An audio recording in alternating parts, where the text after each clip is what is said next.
আমাদের অতিথি হিসেবে অনলাইনে যুক্ত আছেন ইকোনমিক টাইমসের সম্পাদক শওকত মাহমুদ এবং জিটিভির প্রধান সম্পাদক সৈয়দ ইশতিয়াক রেজা। সংবাদ সম্প্রসারণে আপনাদের দুজনকে আবারও স্বাগত জানাই। শওকত মাহমুদ, পেঁয়াজের যে দাম বা বাজারের যে অবস্থা সেটি গত বেশ এক সপ্তাহ ধরেই মোটামুটি গণমাধ্যমগুলোতে আছে। আজকে বাণিজ্য মন্ত্রণালয় থেকে জানানো হয়েছে আরও এক মাস এরকম একটি পেঁয়াজের সমস্যা থাকবে। আবার মন্ত্রী বলছেন কোনো সংকট নাই, মজুদের যদি সংকট না থাকে তাহলে দাম এরকম মানে ডাবল হলো কি করে? 40 টাকার পেঁয়াজ কেন 80 টাকায় কিনতে হচ্ছে মানুষকে?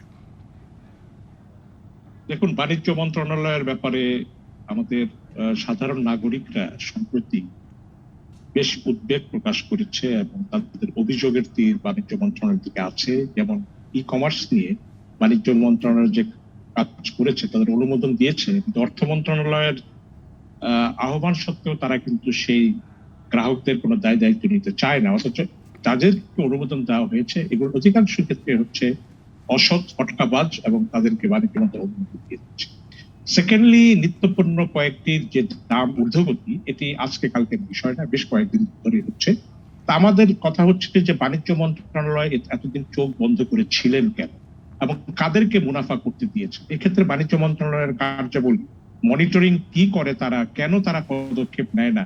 এতে মনে হচ্ছে যে অসৎ ব্যবসায়ীদের সঙ্গে তাদের একটা যোগ সাজস থাকাটা খুব স্বাভাবিক। এটা আমাদের সাধারণ মানুষের অভিযোগ। কারণ একদিকে মন্ত্রী বলছেন যে পর্যাপ্ত মজুদ আছে, অথচ সচিব বলছেন যে নাজুক অবস্থায় থাকবে, কারণ আরো এক মাস এমনি অবস্থা থাকবে। তা নাজুক অবস্থা থাকা মানে যারা পেঁয়াজের ব্যবসা করছেন, বড় পাইকার, তারা এক ধরনের মুনাফা লুটে নিচ্ছেন এবং বাণিজ্য মন্ত্রণালয় থেকে তারা এক ধরনের সহযোগিতা পাচ্ছে। আমার মনে হয় যে এই মন্ত্রণালয়ের কাজকর্ম, এই যে মানুষ বলছে যে এই সিজনে পেঁয়াজের উৎপাদন কম হয়, কিন্তু আপনারা আগে থেকে কেন কোনো ব্যবস্থা নেন? আপনারা দাম বাড়ার পর আজকে এতদিন পরে আজকে কথাগুলো বলছেন, কিন্তু আগে থেকে কেন আপনাদের সেই ব্যবস্থাটা ছিল না? এটা জানার কথা। এবং তারা খুব সোজাসুজি এনবিআর কেও সুপারিশ করেছে যে মানুষের ব্যবসায়ীরা যাতে আমদানি করে দাম কমায়, শুল্ক কমানোর জন্য বা শুল্ক মুক্ত আমদানির জন্য সুপারিশ করেছে। এটা আমার মনে হয় অনেক বিলম্ব হয়ে গেছে এবং এই বিলম্বর ফাঁকে তাদের জন্য বহু ব্যবসায়ীর পকেট ভারী হয়ে গেছে এবং সাধারণ মানুষের পকেট খালি হয়ে গেছে। এটা বাণিজ্য মন্ত্রণালয়ের প্রতি আমাদের খুব ঘোরতর অভিযোগ, তারা কেন মানুষের এই পকেট কাটার সুযোগ এই ব্যবসায়ীদেরকে দিয়েছে। জি, সৈয়দ ইশতিয়াকের পাশাপাশি এটাও ঠিক যে মানে এই যে সেপ্টেম্বর, অক্টোবর, নভেম্বরে এই সংকটটা তৈরি হয় সব সময় মোটামুটি পেঁয়াজের সংকট। গত বছর হয়েছে, এর আগের বছর হয়েছে। আপনি জানেন গত বছর তো 250 টাকা পর্যন্ত কেজি উঠেছিল পেঁয়াজের। এবছরও তাহলে আগাম প্রস্তুতি আমাদের ছিল না কেন? ধন্যবাদ আপনাকে। আমার মনে হয় শওকত ভাই যথার্থই বলেছেন। দেখেন, বাণিজ্য মন্ত্রণালয় বলতে পারবে শুধু পেঁয়াজ কেন, কোন জিনিসটার দাম কম সেটা আপনি বলতে পারবেন? বলার কোনো উপায় নেই। ভোজ্য তেল বলেন, চাল বলেন, কোনো ক্ষেত্রেই না। আমি তো বলবো যে নির্ধারিত আয়ের মানুষজনের জন্য সংসার চালানো সত্যি খুব কঠিন হয়ে গেছে এবং এটা কিন্তু সামগ্রিকভাবে দেশের স্বাস্থ্য পুষ্টিতে একটা প্রভাব ফেলবে। বাণিজ্য মন্ত্রণালয় প্রত্যেকবার আমরা দেখি একটা প্রতিক্রিয়া ধর্মী অর্থাৎ রিয়েক্টিভ একটা কাজ করে, যে কিছু হইলে বলে এনবিআর কে বলা হলো কিছু শুল্ক কমে হলো, আগে থেকে তারা কোনো আগাম ব্যবস্থা নেয় না এবং এবারও তার ব্যতিক্রম হয় না। একজন বাণিজ্য মন্ত্রী কিন্তু আমাদের ব্যবসায়ী, তিনি কিন্তু তার ব্যবসায় সমস্ত কিছু আগাম প্রস্তুতি নেন। তিনি যে কোম্পানি চালান, তিনি যে ব্যবসা চালান, তাহলে এই ক্ষেত্রে তার এই বিলম্ব কেন হলো সেটার কিন্তু জবাবদিহিতা কোথাও নাই। আবার সমন্বয়ের অভাবটাও কিন্তু সাংঘাতিক ভাবে প্রদর্শিত। বাণিজ্য মন্ত্রী একরকম বলছেন, সচিব আর একরকম বলছেন। আমদানি করা পেঁয়াজের কথা বলছে যে দাম বেড়েছে, আমাদের দেশি পেঁয়াজ যেটা উঠলো সেটার দাম কেন বাড়লো সেই জবাবদিহিতাটা কিন্তু কোথাও নেই। প্রত্যেকটা ক্ষেত্রে আমরা দেখছি যে বাণিজ্য মন্ত্রী একরকম বলছেন, সচিব আরেক রকম বলছেন। আরেকটা কথা, বাণিজ্য মন্ত্রী আজকে বলেছেন যে জিনিস পেঁয়াজের দাম আর বাড়বে না। একটা পণ্যের দাম একটা অ্যাবনর্মাল জায়গায় চলে যাওয়ার পরে মন্ত্রী বলছেন আর বাড়বে না, অর্থাৎ পুরো সুযোগটা দেওয়া হলো এক শ্রেণীর ব্যবসায়ীকে পুরো সময়টাতে পকেট ভারী করার জন্য এবং মানুষের পকেট খালি করে দেওয়ার জন্য। আমি তো বলবো যে এই বাণিজ্য মন্ত্রণালয় যেভাবে চলছে, প্রত্যেক বছর আমরা দেখি বিভিন্ন জিনিসের দাম নিয়ে, এবং কিছুদিন আগে যেভাবে ভোজ্য তেলের দাম বাড়ানো হলো আন্তর্জাতিক বাজারের দোহাই দিয়ে, এগুলো কোনোটাই গ্রহণযোগ্য নয়। আন্তর্জাতিক বাজারে যখন কোনো কিছুর দাম বাড়ে, বাংলাদেশের সাথে সাথে বাড়ে, কমলে কি কমে? আপনারা দেখেছেন যে সিরিয়া ওয়ারের সময় আন্তর্জাতিক বাজারে জ্বালানি তেলের দাম তলানিতে টিকে গিয়েছিল। পৃথিবীতে বাংলাদেশ একমাত্র দেশ যেখানকার মানুষেরা সবচেয়ে বেশি দামে জ্বালানি তেল ব্যবহার করেছে, তাদের সেই জ্বালানি তেল কমানো হয়নি। দীর্ঘ সময় ধরে এই যুদ্ধ চলেছে, তেলের দাম কমানো হয়নি। আমার প্রশ্ন হলো যে আন্তর্জাতিক বাজারে যে দাম বাড়ানোর কথা বলা হয়, স্বচ্ছতাটা কোথায়? ব্যবসায়ীরা বলছেন আন্তর্জাতিক বাজারে ভোজ্য তেলের দাম বেড়েছে, তথ্যটার স্বচ্ছতা জনগণের সামনে কি কোনো কারণে প্রকাশিত হয়েছে? এটা কোথাও আলোচনা পর্যন্ত হয় না, সংসদে আলোচনা নাই, কোথাও কিছু নাই। এবং করোনার যে প্রভাবটা গত প্রায় 1.5 বছর বা 2 বছর ধরে অনেকে চাকরি হারিয়েছে, রোজগার কমে গেছে, অনেকের বেতন কমে গেছে, এই মানুষগুলো কিন্তু স্বাভাবিক রোজগারে ফিরে নাই। তাহলে বোঝেন যে পেঁয়াজের দাম যখন বাড়ছে, ভোজ্য তেলের দাম যখন বাড়ছে, কি একটা কঠোর আমি বলবো যে পরিস্থিতির ভিতরে তারা পড়েছেন। কিন্তু কোথাও একদম বাণিজ্য মন্ত্রণালয় নির্বিকার ছিল, হঠাৎ করে উদয় হলো যে একটা মিটিং করতে হবে এবং এনবিআর কে বলতে হবে 5%। এতেও তো ব্যবসায়ীদেরই লাভ হবে। শেষ পর্যন্ত বাজারে এর কোনো প্রভাব পড়বে কিনা আমরা কিন্তু জানি না, কিন্তু সামগ্রিকভাবে একটা ব্যবসায়ী বান্ধব নীতি ব্যবসায়ী মন্ত্রী দ্বারা পরিচালিত হচ্ছে বলে আমার কাছে মনে হয়। জি, শুধু পেঁয়াজের কথা নয় শওকত মাহমুদ, অন্যান্য সবকিছু, মানে আমি সবজির কথায় বাদ দিয়ে দিলাম, কারণ সবজি শীতের মৌসুম আসছে, শীতের এই মাঝখানটা একটু সবজির সমস্যা হয়, কিন্তু অন্যান্য সবকিছু, আমি মুরগির কথা বলতে পারি, মাছের কথা বলতে পারি, অন্যান্য সবকিছুর দাম হঠাৎ করে মানে কক মুরগির কথা বলি আমরা, যেগুলো পাকিস্তানি মুরগি, সেগুলোর দাম 1 সপ্তাহের ব্যবধানে 150 টাকার উপরে বেড়েছে। মানে এখানে সংকটটা কোথায়? এখানে তো আন্তর্জাতিক কোনো বাজারের সংকট নেই এবং দেশে কোনো মড়ক লাগেনি, দেশে কোনো রকম বন্যায় যে ক্ষতিগ্রস্ত হয়েছে সেটারও কোনো খবর নেই, সেটারও কিন্তু কোনো নিয়ন্ত্রণ নেই। এটা আমি আশ্চর্য হয়ে যাই যে এই সরকার এত নির্বিকার কেন? এই জিনিসের দাম হু হু করে বেড়ে যাচ্ছে, কেউ বলছেন মনিটরিং করছে না। মনিটরিং এর তো মনিটরিং এর আমাদের প্রয়োজন নেই, আপনি দাম কমা, কেন বাড়লো সেই বিষয়ে কিন্তু সরকার একদম নির্বিকার রয়েছে। এটা আমার কাছে খুব আশ্চর্য মনে হয়। এখানে কোনো মানে হোলি অ্যালায়েন্স, অসৎ কোনো একটা যোগাযোগ বা আমার মনে হয় একটা সখ্য কাজ করছে অসৎ ব্যবসায়ীদের সঙ্গে সরকারের, তা না হলে এইভাবে পয়সা লুট করে নিয়ে যাচ্ছে সিম্পলি।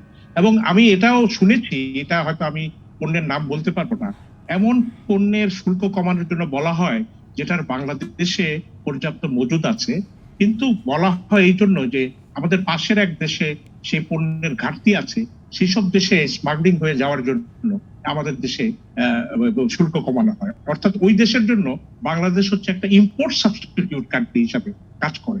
তো এই ধরনের তৎপরতা আমি শুনেছি, এই কথাটাই বলছি, কিন্তু এটা যদি কখনো প্রমাণিত হয় তাহলে তো এই বাণিজ্য মন্ত্রণালয়ের অসাধুতা, এটা তো আমার মনে হয় যে এটা জনগণ একটা চরমভাবে এটা প্রশ্নবিদ্ধ করবে এবং এর বিচার চাইবে। কারণ আজকে প্রত্যেকটি পণ্যের সঙ্গে বাণিজ্য মন্ত্রণালয়ের যে সম্পর্ক তৈরি হয়েছে এবং আমদানির এবং রপ্তানি এবং উৎপাদনের ঘাটতির ক্ষেত্রে, এটা আমার মনে হয় যে এটা মানে সরকারের অসততার একটা বড় প্রমাণ হচ্ছে বাণিজ্য মন্ত্রণালয়ের অসততা, যেটা সরাসরি সাধারণ মানুষের আয়ের সঙ্গে ব্যয়ের সঙ্গে জড়িত হয়ে গেছে।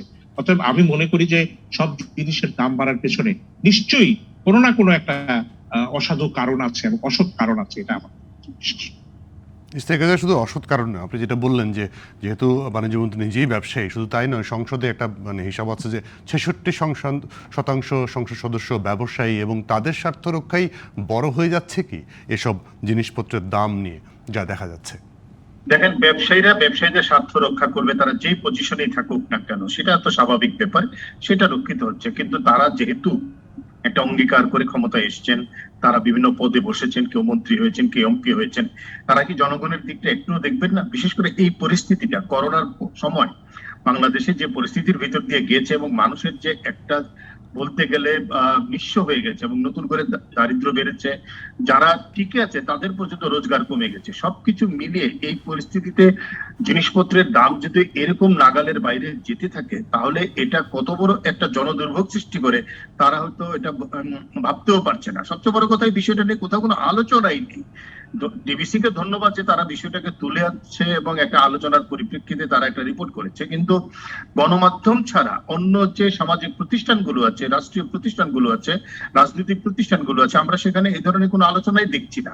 অর্থাৎ সাধারণ মানুষের সমস্ত দুঃখ কষ্ট, তাদের দুর্ভোগ সবকিছু একটা উপেক্ষিত পর্যায়ে রয়ে যাচ্ছে প্রত্যেকটা ক্ষেত্রে। এটি অত্যন্ত দুঃখজনক।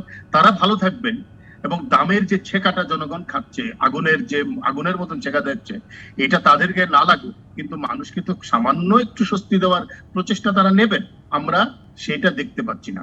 একটা উদাসীনতা, নির্বিকার ভাব। জি, সৈয়দ ইশতিয়াক এবং শওকত মাহমুদের জন্য থাকবেন। একটা বিরতি নিয়ে ফিরে এসে আবারও আপনাদের সঙ্গে আলোচনায় যুক্ত হচ্ছে। দর্শক, নিটোল টাটার নিবেদিত সংবাদ সম্প্রসারণে একটা বিরতির সময় হচ্ছে, সঙ্গে থাকবেন।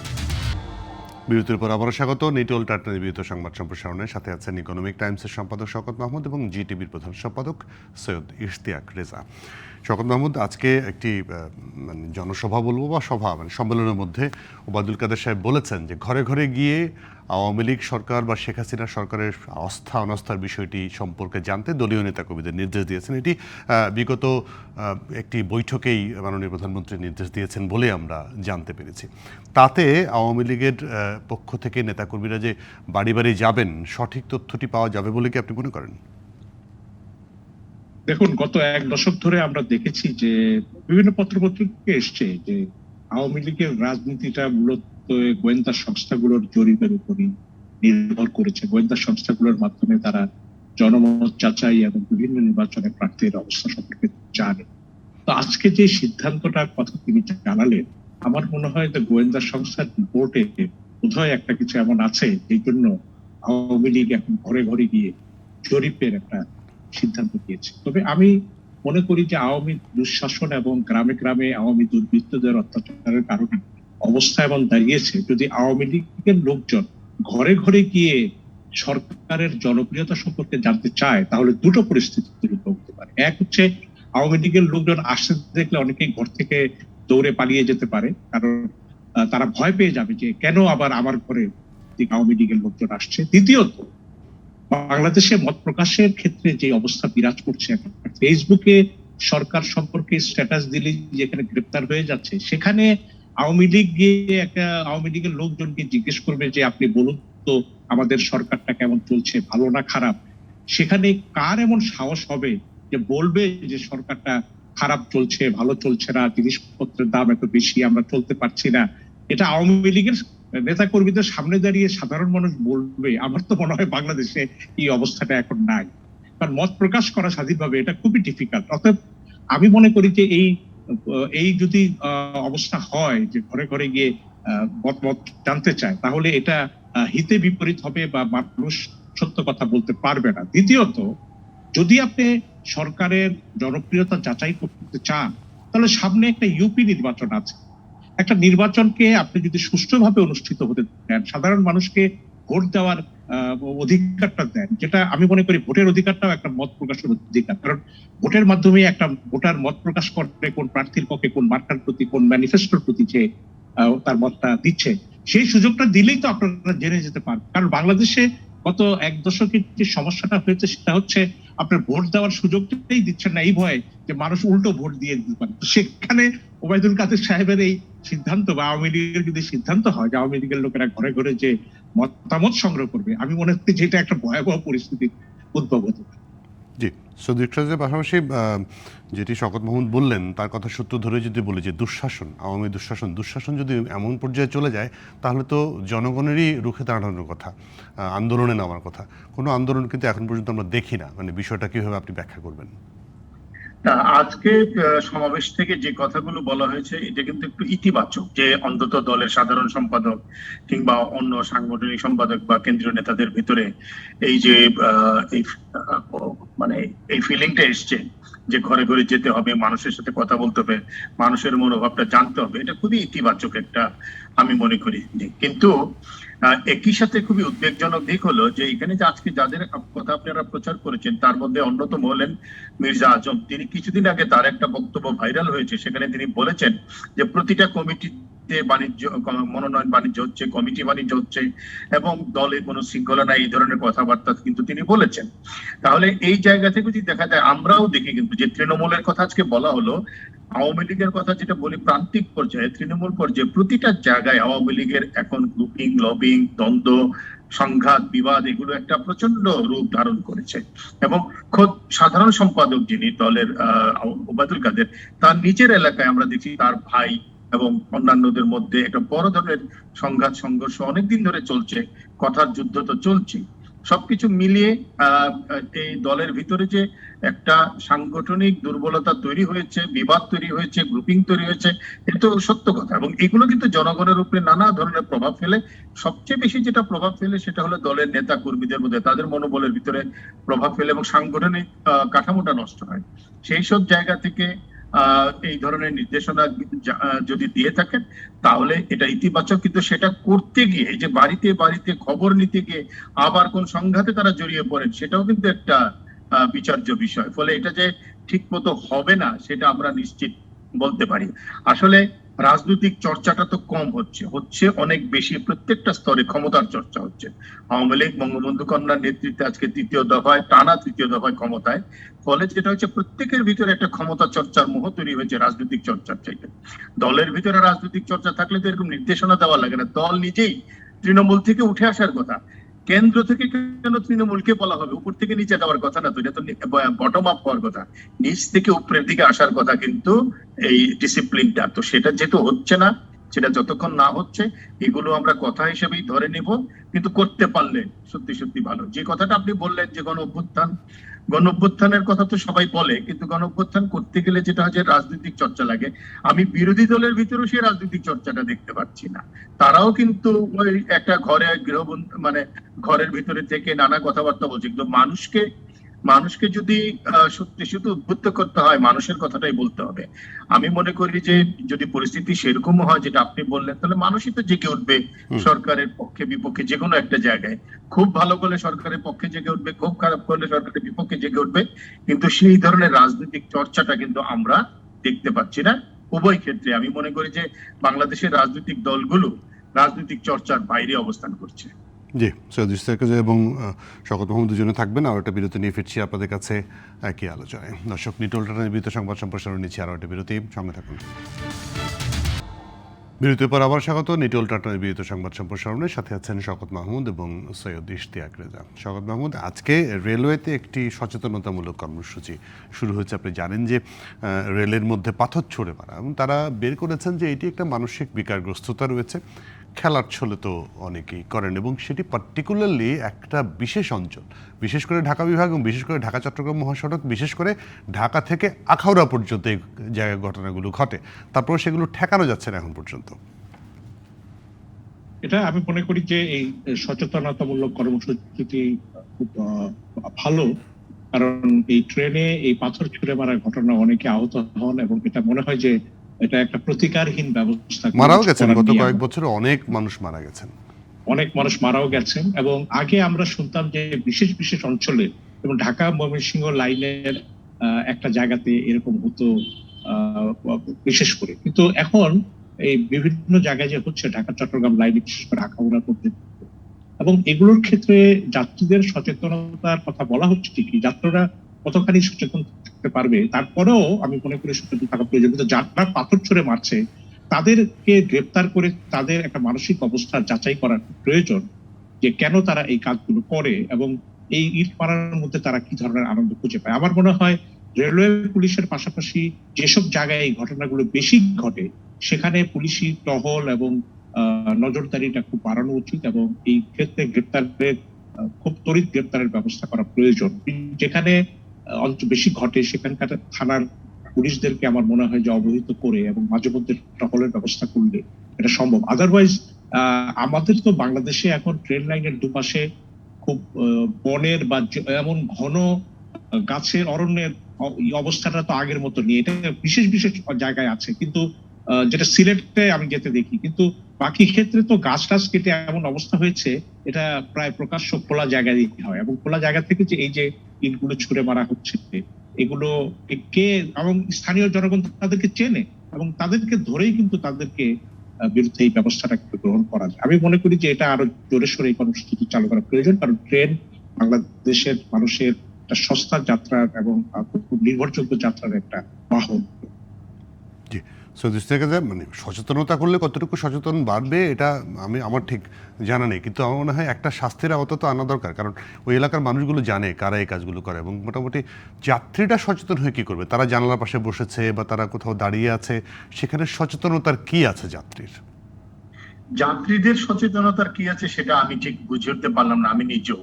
বরং আমার কাছে মনে হলো যে কয়েকটা জিনিস এখানে প্রয়োজন। একটা তো আইন আছেই, যে সর্বোচ্চ 10,000 টাকা জরিমানা এবং যাবজ্জীবন পর্যন্ত আইন আছে। কয়েক মাস আগে আপনি দেখেছেন যে রেলওয়ের একজন চালক, তার চোখ নষ্ট হয়ে গেছে এই পাথর পড়ে। তো এটা তো ভয়ঙ্কর একটা ঘটনা এবং অনেকে মারা গেছে। যতগুলো ঘটনা ঘটছে তার একটা বড় অংশ ঘটছে ঢাকা বিভাগের ভিতরে, এবং এখানে এত ঘনবসতি। শওকত ভাই খুব সঠিকভাবে বলেছেন, এটা কিন্তু চিহ্নিত করা খুব একটা কঠিন কাজ নয়। এলাকা ভিত্তিক জনসচেতনতা করা, পাবলিক যেটাকে বলে যে পিপলস কমিটি, জনগণের কমিটি গঠন করা এবং লোকেট করা, এটা কিন্তু খুব কঠিন কাজ নয়। যে কারা এই কাজটা কেন করছে, কিভাবে করছে, এবং ওই বাড়িগুলোকে চিহ্নিত করা, ওই ছেলেবেলেগুলোকে চিহ্নিত করে যে কারা এই কাজটা কিভাবে কেন করছে। তারপরেও আমি মনে করি যে সচেতনতার অংশ হিসেবে যাত্রীদের মধ্যে প্রথম শুরু হয়েছে, কিন্তু বেশি যেটা প্রয়োজন সেটা হলো যে এলাকাগুলো চিহ্নিত করে সেখানে একটা অভিযানের পাশাপাশি মানুষকে সচেতন করার চেষ্টা। এর বাইরে যেটা হলো যে আপনি তো ঠেকাতে পারছেন না, এখন মানুষকে তো মৃত্যুর হাত থেকে বাঁচাতে হবে, আহত হওয়ার হাত থেকে বাঁচাতে হবে। আপনি একটা ছবি দেখেছেন নিশ্চয়ই কয়েকদিন আগে পেপারে, যে বাবা তার ছোট 7 বছরের মেয়েকে নিয়ে যাচ্ছিল, মেয়েটার চোখের উপরে এসে একটা পাথর পড়েছে। এর চেয়ে ভয়ানক নির্মম কি দৃশ্য হতে পারে, তাই না? যে ট্রেন সবচেয়ে নিরাপদ বলা হচ্ছে, সস্তায় বলা হচ্ছে, মানুষের জন্য সবচেয়ে দ্রুতগামী যানবাহন বলা হচ্ছে বিমানের পরে, তাহলে সেখানে যদি নিরাপত্তায় না থাকে, একটা হতে পারে যে এলাকাগুলোকে বেশি প্রবণ মনে হচ্ছে সেখানে সিসিটিভি লাগানো যায় কিনা, ট্রেনে চলন্ত সিসিটিভি তো লাগানো যায় কিনা, যেটা থেকে ফুটেজ দিয়ে চিহ্নিত করা যায়, এবং জানলাগুলোকে এখন যেটা জালি দেওয়া হচ্ছে, এখন কি করা যাবে, জালি দিয়েই হয়তো রক্ষা করতে হবে। জালি দেওয়াটা আরেকদিকে ভালো, সেটা হলো যে প্রচন্ড ধুলা বাংলাদেশের রেল লাইনের দুই পাশে এক সময় আমরা যে সবুজ বনানী দেখতাম সেটা কিন্তু এখন নেই। আমি ছোটবেলা থেকে ট্রেনে চড়ি, এখন আমি আর শওকত ভাই কাছাকাছি এলাকার ব্রাহ্মণবাড়িয়া, কুমিল্লা, আমরা এই এলাকায় ট্রেনেই যাতায়াত করেছি, কিন্তু এখন তো প্রচন্ড জনগণ বলতে গেলে ট্রেন লাইনের পাশে বসতি গড়ে ফেলেছে।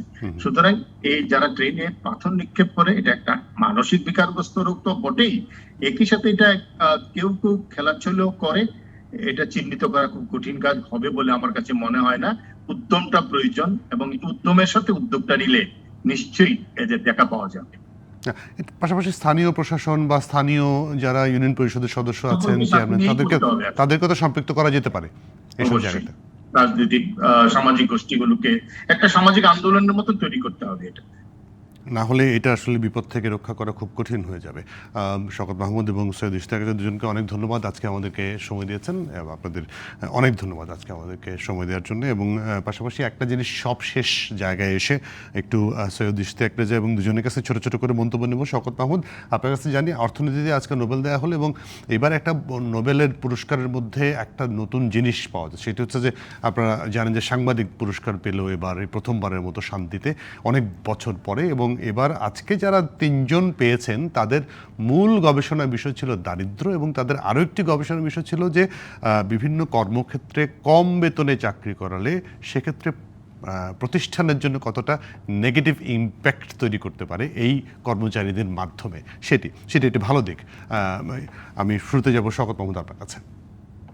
এটা আমার কাছে মনে হয়েছে যে অর্থনৈতিক পুরস্কার এবং শান্তির পুরস্কারটা, এটা প্রো পিপল একটা অ্যাটিটিউড নোবেল কমিটির মধ্যে কাজ করেছে বলে আমার কাছে মনে হয়েছে। এবং এই 2জন সাংবাদিকের শান্তি পুরস্কার পাওয়া, এবং সেটা হচ্ছে যে বিশ্বব্যাপী এখন যে সংকটটা, সভ্যতার যে বড় সংকট, যে মত প্রকাশের স্বাধীনতাকে স্তীমিত করে দেওয়ার যে অপচেষ্টা হচ্ছে বিভিন্ন জায়গায়, সেটার বিরুদ্ধেই কিন্তু নোবেল কমিটি এই 2জন সাংবাদিককে দিয়েছে, এবং তারা অত্যন্ত প্রতিকূলতার মধ্যেই মত প্রকাশের বিষয়টিকে তারা চর্চা করে গেছেন। এটা আমাদের বাংলাদেশেও কিন্তু আমি মনে করি যে আমাদের বাংলাদেশের সাংবাদিকতা সংবাদপত্রের জন্য এটা একটা বড় স্বস্তি, কারণ আমরাও মত প্রকাশের ক্ষেত্রে অনেক অধিকারের ক্ষেত্রে অনেকখানি পিছিয়ে আছি।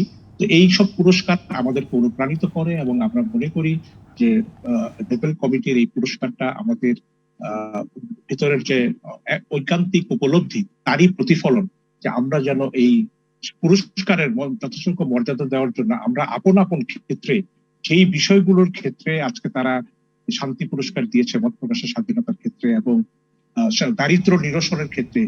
দুটো ক্ষেত্রে, যেমন দারিদ্রের ক্ষেত্রে বাংলাদেশের নতুন করে 2 কোটি মানুষ গরিব হয়ে গেছে, এবং বাংলাদেশের মানুষ গরিবই কাটিয়ে উঠতে পারছে না করোনা বা অন্যান্য কারণে। তো সেই জায়গাতে আমি মনে করি যেটা আমাদের জন্য অত্যন্ত একটা স্বস্তিকর আনন্দদায়ক সংবাদ। জি, সৈয়দ ইশতিয়াক রেজা, আপনার কাছে আসি। আমিও স্বাগত ভাইয়ের সাথে একই সাথে মানে সম্মান বোধ করছি যে সাংবাদিকরা নোবেল পেয়েছেন মত প্রকাশের জন্য। কিন্তু অর্থনীতিতে আজকে যে নোবেলটা দেওয়া হয়েছে এটা আমাদের জন্য কিন্তু খুবই বড় একটি আমি বলবো দিক নির্দেশনা। আমাদের এখানে যারা ব্যবসা বাণিজ্য পরিচালনা করেন তারা যেভাবে শ্রম শোষণ করেন, শ্রমিকদের যেভাবে কম বেতন দিতে চান, কম সুবিধা দিতে চান, আমাদের এখানে একটা সত্যিকার অর্থে কর্পোরেট সিটিজেনশিপই গড়ে ওঠে নাই। আশা করি যে তাদের মাথায় কিছুটা হলে ঢুকবে যে হতাশাগ্রস্ত কর্মী দিয়ে কখনো প্রত্যাশা পূরণ হয় না, কর্পোরেট প্রত্যাশা পূরণ হয় না। তো সেটা যদি তাদের জন্য সামান্য বার্তাও নিয়ে আসে এটা খুবই ইতিবাচক। নোবেল কমিটি আমি বলবো অনেক বেশি জনগণমুখী হয়ে উঠছে, জনমুখী হয়ে উঠছে। এটা আমাদের জন্য একটা স্বস্তির জায়গা। জি, আমি যেটা শওকত মাহমুদ বললেন যে সাংবাদিক যে দুজন সাংবাদিক এর আগে পুরস্কার পেলেন তাদের ব্যাপারটা আপনার কাছে জানতে চাই যে তারাও কিন্তু, এবং তার সবচেয়ে মজার ব্যাপার হচ্ছে ইন্দোনেশিয়ার একজন সাংবাদিক পর্যন্ত এই পুরস্কারটি পেয়েছেন। এটা খুবই ইতিবাচক এবং আমাদের জন্য, আমাদেরকেও কিন্তু সাংবাদিকতা একটা কঠিন পেশা, আমরা জানি যে এটা সহজ কাজ নয়। আমাদের জন্য অনুপ্রেরণামূলক, আমাদের যারা নতুন প্রজন্ম আছে যারা সাংবাদিকতা করছি আমরা, আমাদের প্রত্যেকের জন্য যে চাইলে আমরাও ভালো কাজ করতে পারি জনগণের জন্য এবং অত্যন্ত কঠিন পরিস্থিতিতে। আপনি দেখেন মারিয়া রেসা যিনি ফিলিপাইনের পেয়েছেন, তিনি কি কঠিন পরিস্থিতির ভিতর দিয়ে গেছেন। রাশিয়ার একজন সাংবাদিককে যে পরিস্থিতির ভিতর দিয়ে যেতে হয় সেখান থেকে একজন পেয়েছেন। সুতরাং আমরা আশা করতে পারি যে আমরা নিশ্চয়ই এর চেয়ে খারাপ পরিস্থিতিতে নেই, নিশ্চয়ই সম্ভাবনা আছে। জি, ফিলিপাইনের দূতার্থে কিন্তু এরই মধ্যে স্বাগত জানিয়েছে তার দেশের সাংবাদিককে নোবেল পুরস্কার পাওয়ার জন্য। এটিও একটি ভালো দিক।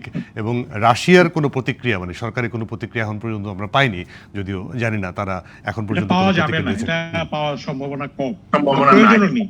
জি, তবে আমাদের এখানে কেউ কেউ হতাশা প্রকাশ করেছেন যে বাংলাদেশের রোহিঙ্গাদের ক্ষেত্রে একটা শান্তি পুরস্কার পাওয়ার উচিত ছিল, কেউ কেউ হতাশা প্রকাশ করেছেন। আমি মনে করি যে এই রাজনৈতিক বিষয়ের চাইতেও বাংলাদেশের মত প্রকাশের স্বাধীনতার ক্ষেত্রে যে লড়াইটা হচ্ছে, যে সংগ্রামটা হচ্ছে, সেই সংগ্রামেরই একটা এক ধরনের একটা আন্তর্জাতিক স্বীকৃতি হয়তো অন্য দেশের সাংবাদিকরা পেয়েছেন, কিন্তু এতে আমাদের দেশের সাংবাদিকরাও কিন্তু অনুপ্রাণিত হতে পারেন যে মত প্রকাশের অধিকারটা কিভাবে আদায় করে দেওয়া যায়।